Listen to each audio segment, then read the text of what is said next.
all the praise and adulation and success that Across the Spider-Verse has been getting. Um, a lot of interviews with a lot of former animators say they had a lot of delays and there was an endless stream of edit requests, and the movie turned out to be production hell.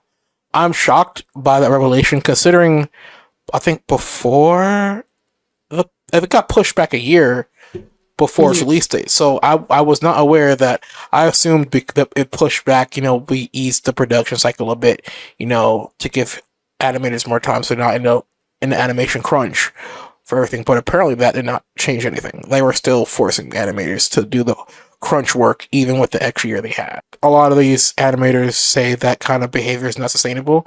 I'm not sure how the animation union works. They are one of those issues where I'm not sure if they have the union where they're able to strike. I Like don't think it's a they weird, do. yeah, it's a weird They thing don't with have the an in. yeah, because at least with all the other departments, you kind of cross and go back and forth, whereas animators, much like writers, are on like contractual kind of things, and it's also a lot of them work for different companies. Like Disney guys work on Disney projects, Nickelodeon people work on Nickelodeon, and so on and so forth. So I think it's harder for them to coordinate due to companies kind of doing that. So Amy Pascal, who is a very famous producer for Sony, was basically just like, well, this is how movies get made. So welcome to the movie business. Like, Yeah. not even acknowledging the fact that these people were working like 70 plus hours a week. And I watched an entire video about this from a creator about like what actually went down during this entire situation. And basically, like, they didn't have a story together. And so they didn't have a story to hand off to the animators to start animating until like very last minute. And then the directors, the producers were like very quick about like, we need these changes made, blah, blah, blah. Like how it is with the VFX and CGI and all that stuff, those same departments that we've talked about before, where it's like the animators would have animation completed and then the producers were like, well, we want all these changes done and we still are going to commit to this release date. It's really terrible. When I heard this, I was really sad because Across the Spider-Verse was phenomenal. And so Yeah. was Into the Spider-Verse as well.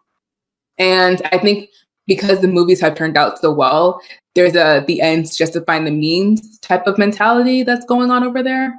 So maybe they think, well, the product is still good, so it's fine to like work people this hard, and it's really not okay. Those aren't good working conditions for anyone. So I think the dismissiveness of Amy Pascal and the rest of Sony of like, well, this is just what it is, and it just speaks to a larger issue in Hollywood where like no one cares about the people who are actually like creating these stories. Like, and the thing is like they got paid for their overtime, but still like if you're working those many hours, like you don't have a life. I Like you doing this is the only thing that you're doing. You want the option to do overtime. You don't want to be forced to do overtime. And I think one of the key issues that they said, like you mentioned, that a script wasn't really made, and they said the key issue with the animation was there wasn't even a storyboard made for the Mm, movie. So they're doing all this like ad hoc, like as we come up with a scene, we're yeah. writing a script. You guys got to animate the fuck out of this, like it's real haphazard way. Yeah, it's really disheartening. And apparently, like 100 people quit, but they employed 1,000 people, so I guess they got replaced. But yeah, it's just so crappy to treat people like that, like your artists who genuinely. And I think it's different. Maybe people who aren't in the creative fields don't understand. Like when you're in a creator role, like it feels very personal. You feel very connected to the story that you're telling, and you want to do a good job. So yeah, that hurt my feelings because I love that movie so much. And I am so excited to see the next one, but I really hope that the same working conditions aren't being employed for Beyond the Spider-Verse.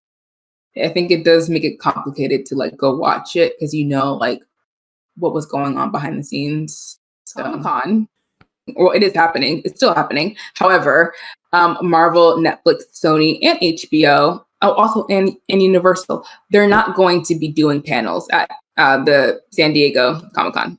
So that's like so many production companies that are not going to be showcasing any of their new work. And Comic Con, I know when like I was young, Comic Con was like a huge thing. Like every year you would be like tuned in to see like, okay, what are they gonna drop? Are they gonna drop a new trailer? Are we getting some behind the scenes footage? Like what's the new show that's coming out? Like, and I think because of COVID, it kind of, it didn't do that well, like most festivals didn't. But it did come back last year in a big way. And I think because one, the writer strike has really listen, the writers are really bringing this industry to its knees, but also because the impending SAG-AFTRA strike with the actors, if the union decides to go on strike, you can't promote anything either, which is what I didn't know. I knew that they wouldn't be able to continue to film, but it's like you can't do any promotion for anything. So from what I hear though, their talks are going very well, so it doesn't seem like they're going to strike.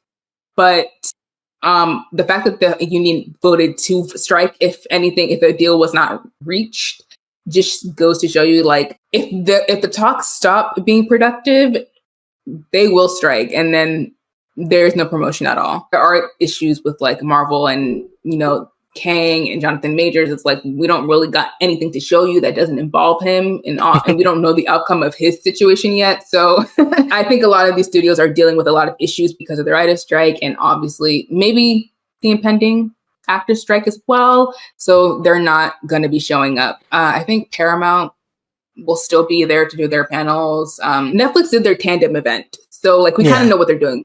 Comic-Con will still go on, but it won't be the same. I don't mind. Because that's not what Comic-Con originally was before.